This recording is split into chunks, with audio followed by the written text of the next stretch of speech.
Money ilovasi orqali butun Yevropadan O'zbekistonga oson pul yuboring. Bosh sahifadan payment bo'limiga o'tamiz, payment bo'limidan esa transfer to Uzbekistan bo'limini tanlaymiz. Qabul qiluvchining Uzkart yoki Humo kartasini kiritamiz va albatta kerakli summani ham yozamiz. Eng asosiysi Money ilovasida Yevropadan O'zbekistonga pul o'tkazish uchun xizmat haqqi 0%. Money pulingizni oson va qulay jo'nating. Germaniyada shunday joy borki, odamlar uni sekin-astalik bilan unutishmoqda. Lekin bu joylarni tarix unutmaydi. Bu Dingstätte Heidelberg. Natsistlar ushbu joyni qadimgi Yunon amfiteatri strukturasi asosida qurishgan. 20 ming odam sig'adigan ulkan ochiq sahna. 1934-yil va 80 kun. Bu joy Heidelberg tepasida o'rmon orasida joylashtirilgan. Ammo bu oddiy teatr emas edi. Bu ideologiya uchun qurilgan marosim maydoni. Nemis xalqini bir e'tiqodga birlashtirish, Hitler ideologiyasini propaganda qilish uchun qurilgan g'oyaviy ibodatxona edi.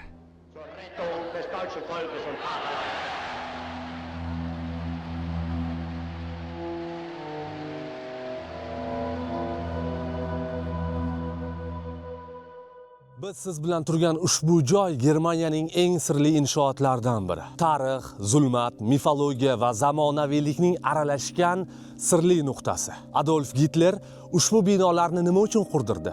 Natsizm uchun qurilgan ushbu binoga o'xshagan 60 ga yaqin binolar nimaga Hitlerga keyinchalik kerak bo'lmay qoldi? 80 kunda qurilgan ushbu bino nima uchun kerak? Biz bugun haqiqiy tarixga yuzlanamiz. Germaniya hayoti kanaliga albatta obuna bo'ling, like bosing. Endi esa ichkariga qarab yo'l olamiz.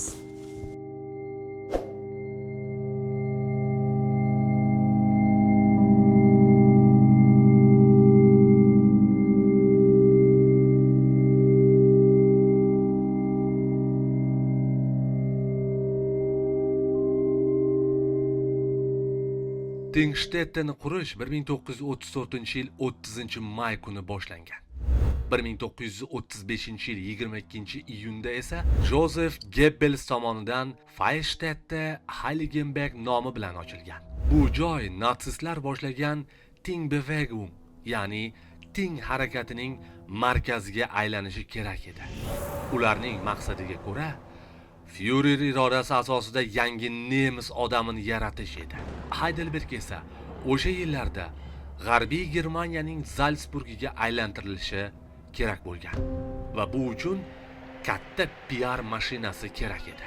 U paytlarda radio va televideniya hali rivojlanmaganligi uchun natsistlar rejimiga mana shunday katta amfiteatr kerak edi. Ular bu yerda xalqni yig'ib, ularga o'z g'oyalarini singdirishni rejalashtirgan edilar. Ting natsistlar uchun oddiy sahna emas edi. Ular uchun bu yer yangi din uchun mo'ljallangan sahna va ibodatxona bo'lishi kerak edi. 1935-yilgi gazetalarda mana shunday yozilardi. Ting bu milliy sotsialistik e'tiqodning muqaddas joyi. Hitlerning atrofidagilar bu joyni yangi dinning ibodatxonasiga aylantirishmoqchi edi.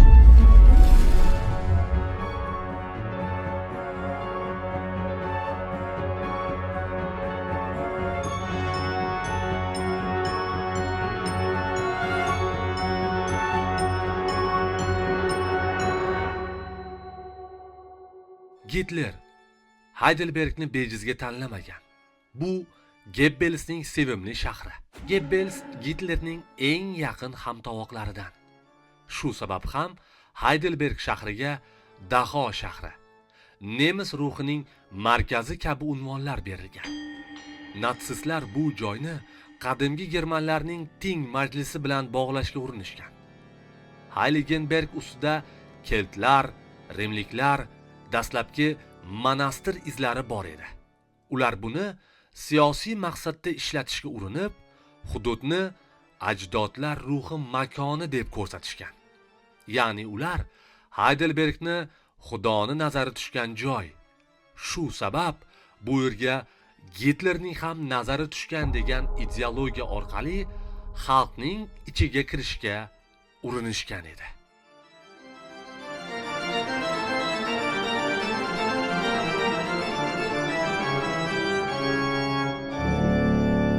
Tingshtetni Heidelbergni saqlab qolish uchun Germaniya hukumatı sariq chaqa ham ishlatmaydi. Hattoki binoga kiraverishingizda mana shu tarixning bir qismi bo'lmish. Gitler zamoni haqida ham ma'lumotlar yo'q. Sababi o'sha, Germaniya o'zining ushbu tarixidan chindan uyaladi.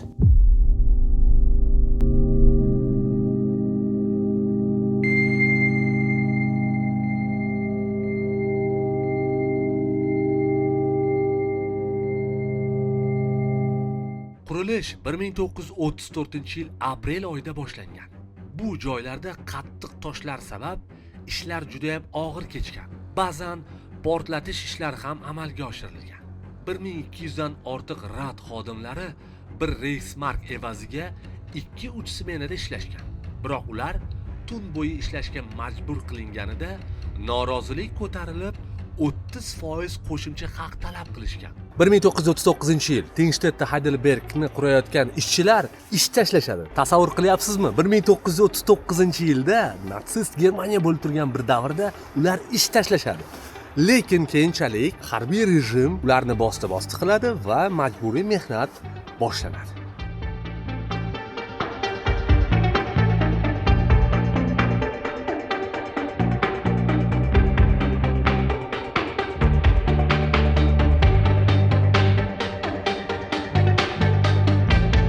Tingshtet o'z davrining eng texnikaviy kuchli sahnalaridan biri edi. 17 ta mikrofon, 8 ta audio liniya, 7 ta karnay, 2 minorada yoritish pultlari, radio uzatishni qo'llab-quvvatlash, katta ovoz kuchaytirish tizimi. Ular Gretsiya amfiteatrining akustikasini takrorlashga urinishgan. Lekin bu yerda tabiiy akustika ishlamagan. Gretsiyadagi amfiteatrlarda tabiiy akustika bo'lgan. Lekin bu yerda buni amalga oshirishning imkoni bo'lmagan.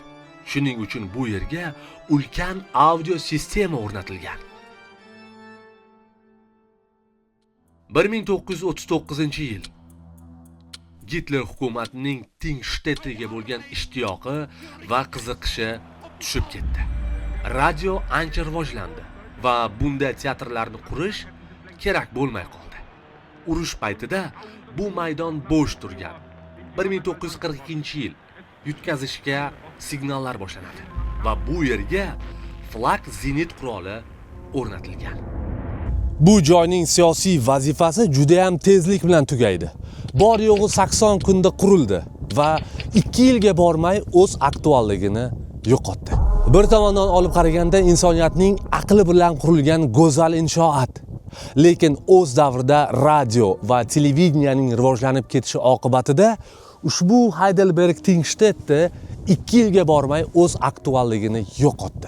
Rejaga ko'ra, butun Germaniya bo'ylab ba'zi manbalarda 400 ga yaqin, ba'zi manbalarda esa 120 ta mana shunday amfiteatrlar qurilishi kerak edi. Lekin reja bilan hayot doim ham tushmaydi. Amalda 40 ga yaqin mana shunday amfiteatrlar butun Germaniya bo'ylab qurilgan. Tingshtetda Heidelberg ulardan biri.